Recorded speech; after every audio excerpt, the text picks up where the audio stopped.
Welcome students, my name is Saddam Said and today we are going to teach our week number 11. तो students हमारा जो round OSP का round 2 है वो week 6 से लेके वीक 10 तक था, जो कि हमारा 28 अगस्त तक ख़त्म हो चुका है। आज से हमारा OSP का राउंड 3 जो है वो स्टार्ट होगा सॉरी। और इस राउंड के अंदर हमने वीक 11 से लेके वीक 15 तक कवर करना है। तो होप सो कि हमारा जो लेक्चर है वो वीक 12 भी ऑनलाइन होगा, लेकिन जो वीक 13 है वो होप्स हो कि 15 सितंबर को अगर स्कूल हमारे ओपन हो जाते हैं, कोविड-19 की सूरत हाल कुछ बेहतर हो जाती है, तो इंशाल्लाह वो मैं आपको फ़ेस टू फेस जो है वो टीच करूँगा और उसके बाद आपकी जो भी कॉन्सेप्ट्स हैं, जो भी इश्यूज़ होंगे वो हम रिज़ॉल्व करने की कोशिश करेंगे। तो आज हमारा जो है वीक नंबर 11 स्टार्ट होगा। वीक 11 के अंदर अगर आप देखें तो कुछ चीज़ें यहाँ पे मैं रिवाइज़ करवा दूँ। पहली चीज़ हमने प्री प्रोसेसर डायरेक्टिव के बारे में पढ़ा था। अगर आप देख सकते हैं तो हैश इंक्लूड stdio.h हमारे पास जो बोल्ड हुई हुई है वो हमारे पास प्री प्रोसेसर डायरेक्टिव है। फिर आप नीचे देखें तो वर्ड मेन ब्रैकेट्स हैं, ये हमारे पास मेन फंक्शन था, ऑलरेडी हम पढ़ चुके हैं। और फिर उन ब्रैकेट्स के अंदर हमारे पास जो भी लाइंस लिखी होंगी उसे हम main body of the program कहते हैं। ये बात हमने लास्ट कुछ लेक्चर्स के अंदर कवर की थी। अब ये भी बात हम पहले कर चुके हैं कि प्रिंट एफ जब भी आपकी स्क्रीन के ऊपर मौजूद होता है तो वो क्या करता है कि जब आप आउटपुट कर देते हैं या आपकी प्रोग्राम आपका रन होता है तो ब्लैक स्क्रीन के ऊपर जो आपकी आउटपुट आती है वो आपको एक्चुअली आउटपुट को प्रोवाइड करती है, वो आपको आउटपुट दिखाती है। तो इस तरह अगर आप देखें तो हेलो वर्ल्ड लिखा हुआ है, तो हेलो वर्ल्ड जो लिखा हुआ है इसका मतलब क्या है कि आपके कोड में कहीं ना कहीं प्रिंट एफ की कमांड यूज़ हुई थी। अगर मैं पिछली साइड करूँ, आप यहाँ पर देखें प्रिंट एफ के अंदर हेलो वर्ल्ड लिखा हुआ है। तो जब मैंने इस कोड को रन किया तो प्रिंट एफ के अंदर जो भी लाइन लिखी थी वो एज इट इज़ आप देखें ब्लैक स्क्रीन के ऊपर शो हो चुकी है। तो इसका मतलब क्या है कि हम प्रिंट एफ कमांड यूज़ करते हैं जब भी हमारे पास कोई भी चीज़ हमने प्रिंट करानी होती है आउटपुट स्क्रीन पर, तो हम उसे प्रिंट एफ की कमांड को देकर यूज़ कर सकते हैं। आप क्लियरली देख सकते हैं कि हमारे पास ये ब्लैक स्क्रीन है और उसके अंदर हेलो वर्ल्ड लिखा हुआ है। इंशाल्लाह जब आप स्कूल ओपन हो जाएंगे तो मैं आपको लैब में जाके प्रॉपरली चीज़ सिखाऊंगा कि किस तरह से आप इसको प्रिंट कर सकते हैं, तो वहाँ में से आप प्रैक्टिकली सीखेंगे। आज का जो पहला टॉपिक है हमारा वो है स्टेटमेंट टर्मिनेटर का। स्टेटमेंट टर्मिनेटर की डेफिनेशन एक आसान लाइन के अंदर करने लगा हूँ, गौर से सुनिएगा। स्टेटमेंट टर्मिनेटर कहता है कि आप प्रोग्रामिंग की कोई भी लाइन लिख रहे हैं, उस लाइन के एंड पे आपने सेमी कॉलन डालना है। अगर आप देखें ऊपर हेडिंग पे भी स्टेटमेंट टर्मिनेटर के आगे मैंने कोटेशन के अंदर सेमी कॉलन डाला हुआ है। अगर आप ये सेमी कॉलन नहीं डालेंगे तो आपका कंपाइलर उस लाइन पे एरर दे देगा, वो कहेगा ये लाइन कंप्लीट नहीं है। तो सेमी कॉलन डालने का मतलब क्या होता है? सेमी कॉलन डालने का मतलब होता है कि ये स्टेटमेंट यहाँ पे ख़त्म हो चुकी है। अगर आप देखें तो प्रिंट एफ के आगे हेलो वर्ल्ड लिखा था, हेलो वर्ल्ड जहाँ ख़त्म हुआ उसके एंड पे देखें सर्कल किया हुआ है कि सेमी कॉलन डाला हुआ है। तो ये बात आज आप अपने पल्ले से बांध लें कि प्रोग्रामिंग कोई भी आप कर रहे हैं, मैट्रिक में आप सी पढ़ रहे हैं, जब आप एफएससी में जाएंगे या आईसीएस करेंगे वहाँ पे आप C++ पढ़ेंगे। आप में से बहुत सारे बच्चे आप सॉफ्टवेयर इंजीनियरिंग या कंप्यूटर साइंस की फील्ड पढ़ेंगे तो मज़ीद लैंग्वेज पढ़ेंगे जिसमें जावा आती है, C++ आएगी, इसके अलावा आप ऊप पढ़ेंगे, डाटा स्ट्रक्चर है और बहुत सारी लैंग्वेज वहाँ पर यूज़ होती हैं। तो वहाँ पे एक चीज़ आपको हर जगह सेम देखने को मिलेगी कि हर लाइन के आगे सेमी कॉलन लगा हुआ है। तो स्टेटमेंट टर्मिनेटर भी यही काम करता है कि हर लाइन के आगे अगर सेमी कॉलन लगा हो तो इसका मतलब है कि वो आपके पॉइंट जो होता है उसमें क्या होता है, वो स्टेटमेंट वहाँ पे ख़त्म हो जाती है। अगला हमारा जो टारगेट था, अगला हमारा जो आज टॉपिक है स्टेटमेंट टर्मिनेटर, वो है फॉर्मेट स्पेसिफायर। ऊपर अगर ये ऊपर फॉर्मेट स्पेसिफायर जो है वो वाइट कलर में लिखा हुआ है, इसलिए आपको स्पेसिफायर के स्पेलिंग नज़र नहीं आ रहे, लेकिन मैं आपको बोल रहा हूँ तो आप यहाँ से समझ लें कि फॉर्मेट स्पेसिफायर क्या होता है। फॉर्मेट स्पेसिफायर ये होता है, इसकी भी अगर आप डेफिनेशन करना चाहें तो इस तरह कर सकते हैं कि प्रिंट एफ को लिखने के तरीके को फॉर्मेट स्पेसिफायर कहते हैं। नाम ज़ाहिर है, फॉर्मेट तरीका, स्पेसिफायर तरीका। तो कहने का मतलब क्या है कि आपने अपने प्रोग्राम के अंदर कोई भी अगर स्टेटमेंट लिखनी है, प्रिंट एफ की लिखनी है, तो उसको लिखने के बेतहाशा लाखों तरीके हैं। तो वो कौन कौन से तरीके हैं कुछ मैं आज यहाँ पे बात करूँगा। आप देखें कि किस तरह से आप प्रिंट एफ में वैल्यूज़ को लिख सकते हैं। ये ज़्यादा आसानी से तब समझ आता है जब आप ख़ुद कोडिंग करें। तो क्योंकि मेरे पास लैब नहीं है अभी, मैं आपको इस तरह डायरेक्टली तो नहीं बता सकता, तो इंशाल्लाह जब हम स्कूल आएंगे तो वहाँ पर हम इस चीज़ को डायरेक्टली सीखेंगे। तो प्रिंटिंग स्ट्रिंग के अंदर अगर आप देखें तो मेन फंक्शन के अंदर प्रिंट एफ की कमांड लिखी हुई है जिसमें कुछ लिखा हुआ है percentage S is percentage D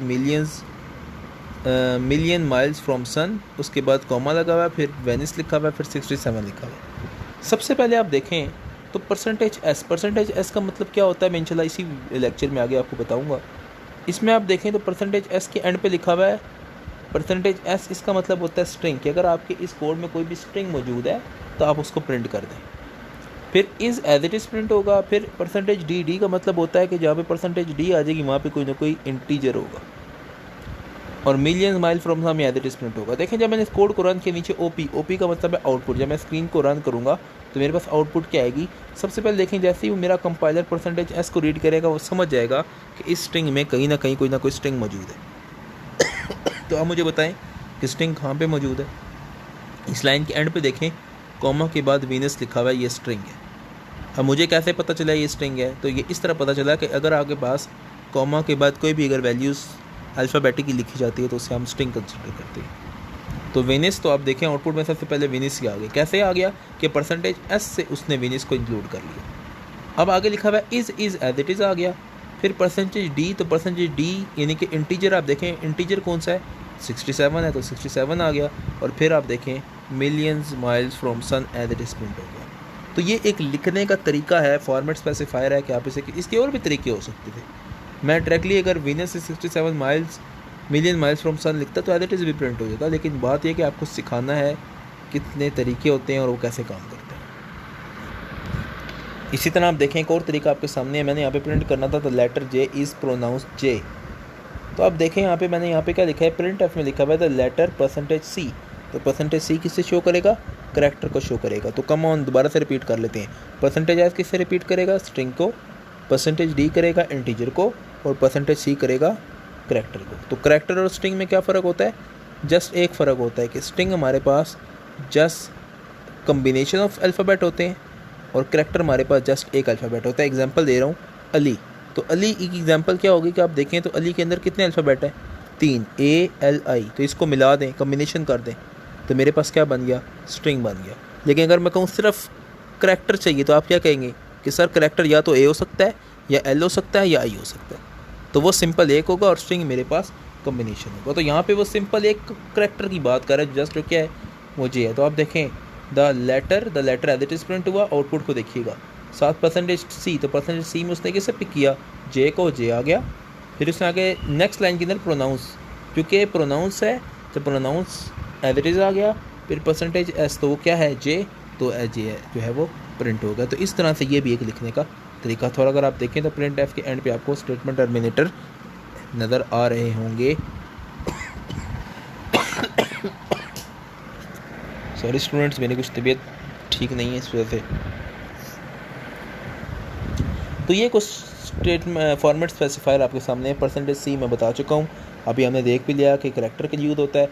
percentage S आपके पास स्ट्रिंग के लिए यूज़ होता है। परसेंटेज डी आपके पास इंटीजर के लिए यूज़ होता है।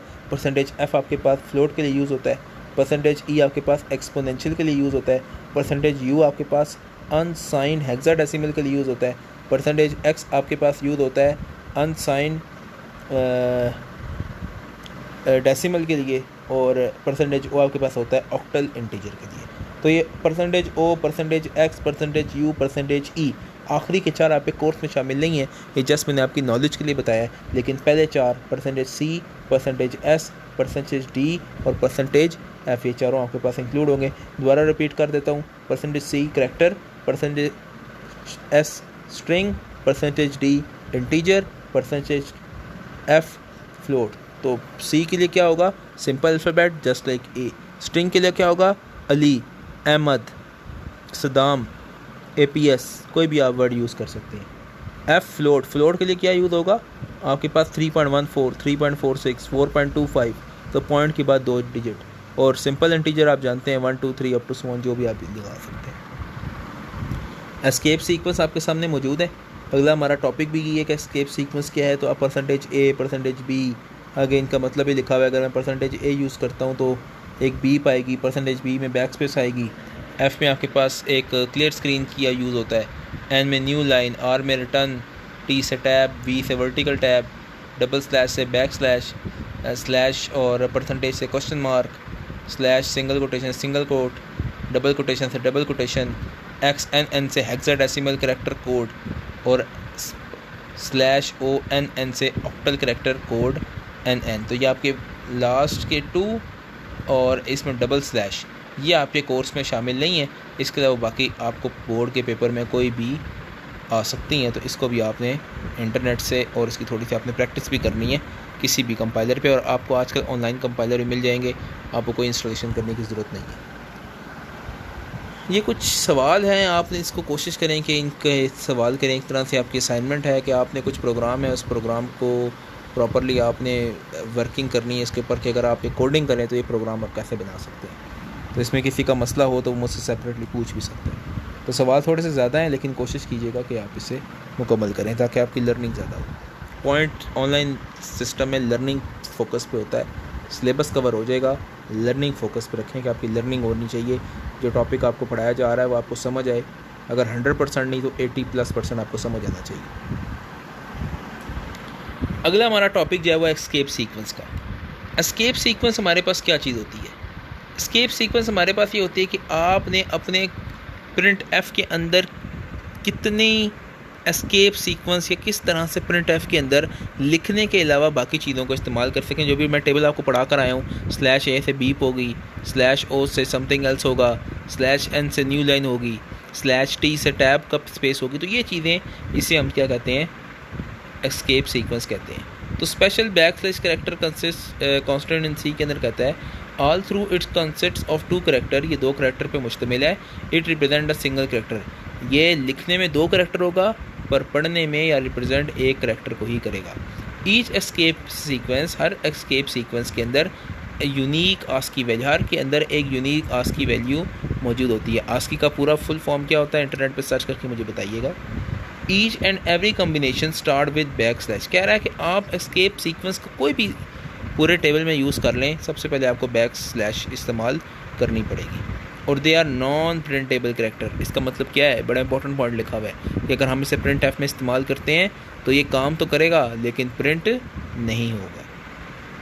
यही वो जो भी मैं आपको टेबल पढ़ा के हूँ, ये एग्जैक्ट वही पॉइंट लिखे हुए हैं। इसको भी हम कुछ एग्जाम्पल के तौर पे देखते हैं तो आपको बेहतर समझ आ जाएगी। आपके सामने कोड लिखा हुआ है, आप देखें डायरेक्टली लिखा हुआ है प्रिंट f/t। अब नीचे आउटपुट पे आ जाए, आउटपुट पे आप देखें हेलो के आगे /t प्रिंट नहीं हुआ लेकिन अपना काम कर गया। आप देखें अंडरलाइन लगी हुई है, अंडरलाइन का मतलब है कि ओ से लेकर उस अंडरलाइन के अंदर तक आपके पास 4 स्पेसेस आ रही हैं।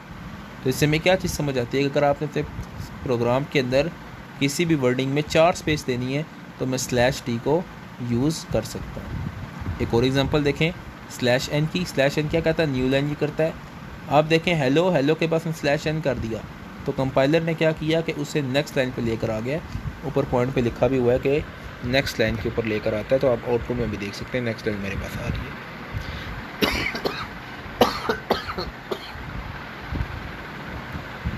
थर्ड आप देखें बैकस्लैश।